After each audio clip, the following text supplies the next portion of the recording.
DJ Shailendra ji पौनी। ओम नमः शिवाय।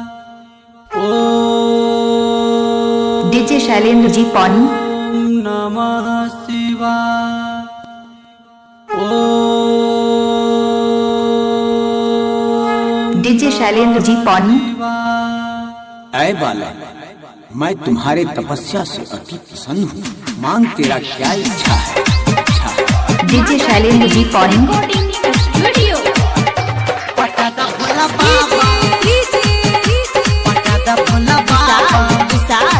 डीजे शैलेंद्र जी पौनी। पटादा भोला बाबा क्या पटादा भोला बाबा बोलो तो। डीजे शैलेंद्र जी पौनी। भोला बाबा पटादा भोला बाबा बोलो बस। डीजे शैलेंद्र जी पौनी। अरे पटादा भोला बाबा पटादा भोला बाबा बोल तो। डीजे शैलेंद्र जी पौनी। बाबा छौड़ी को रखी हो पटादा भोला बाबा छौड़ी को रखी हो। अरे पटादा भोला बाबा छौड़ी को रखी हो। डीजे शैलेंद्र जी पौनी। बाबा छौड़ी को रखी हो। छोटा की न मोटा की पतो रखी हो। क्या छोटा की न मोटा की पतो रखी हो। डीजे शैलेंद्र जी पौनी।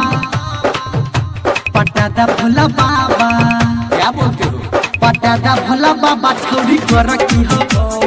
डीजे शैलेंद्र जी पौनी। को रखी हो। अरे पटादा भोला बाबा छौड़ी को रखी हो। पटादा भोला बाबा छौड़ी को रखी हो। डीजे शैलेंद्र जी पौनी।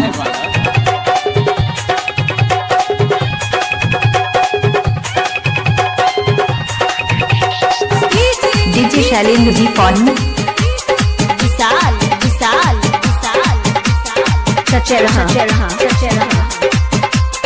Mobile number 9931069574। साँझ भोर बाबा तोरा दूध से नहेबो गाजा भांग ताजा। डीजे शैलेंद्र जी पौनी। ठीक है, चलाएगा तो सोचेंगे। साँझ भोर बाबा तोरा दूध से नहेबो गाजा भांग ताजा ताजा तोरा पे चढ़ेबो। छोट नैतियान दादा बढ़ती हो। ओके छोट नैतियान दादा बढ़ती हो। डीजे शैलेंद्र जी पौनी। क्या पटादा भोला बाबा बम बम लहरी। पटादा भोला बाबा छौड़ी को रखी हो। पटादा भोला बाबा छौड़ी को रखी हो। पटादा भोला बाबा छौड़ी को रखी हो। पटादा भोला बाबा छौड़ी को रखी हो। डीजे शैलेंद्र जी पौनी।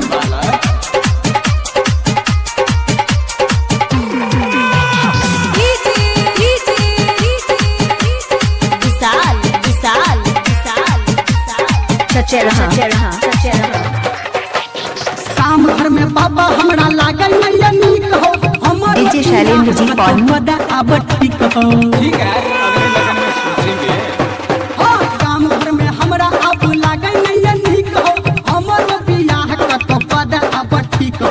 पढ़ल लिखल कोनो लड़की हो। जरूर होगा। पढ़ल लिखल कोनो लड़की हो। पटादा भोला डीजे शैलेंद्र जी पौनी। पटादा भोला बाबा क्या बोलते हो? पटादा भोला बाबा छौड़ी को रखी हो। पटादा भोला बाबा छौड़ी को रखी हो। पटादा भोला बाबा छौड़ी को रखी हो। पटादा भोला बाबा छौड़ी को रखी हो। उसके बालक सोचने दो। डीजे शैलेंद्र जी पौनी।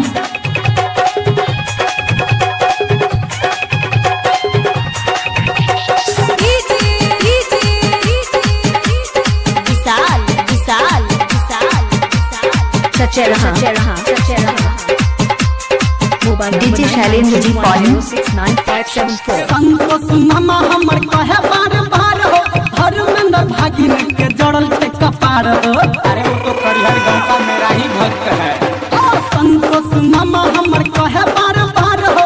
धर्मेंद्र भागिन के जड़ल छे कपार हो। कुछ सलवार लट डीजे शैलेंद्र जी पौनी। कुछ सलवार लट ठहरती हो। ओहो पटादा भोला बाबा क्या पटादा भोला बाबा बोल तो। पटादा भोला बाबा छौड़ी को रखी हो। पटादा भोला बाबा छौड़ी को रखी हो।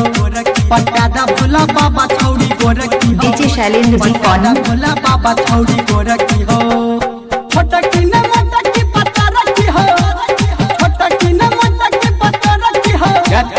पटादा भोला बाबा छौरी गोरखी हो गोरखी पटादा भोला बाबा छौरी गोरखी हो सोचने दे। पटादा भोला डीजे बाबा शैलेंद्र जी छौरी पॉइंट। गोरखी हो, पटादा भोला बाबा छौरी गोरखी हो डीजे शैलेंद्र जी पॉइंट।